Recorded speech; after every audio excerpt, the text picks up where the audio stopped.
குறள் 174. இளமென்று வெக்குதல் செய்யார் புலம்பென்ற பொன்மையில் காட்சியவர்.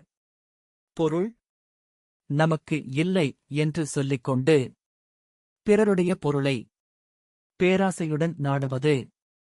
இதை உண்மையான அறிவுடையோர் ஒருபோதும் செய்ய மாட்டார்கள். ஏனெனில் அவர்கள் அறிவால் தங்கள் மனதை வென்றவர்கள்.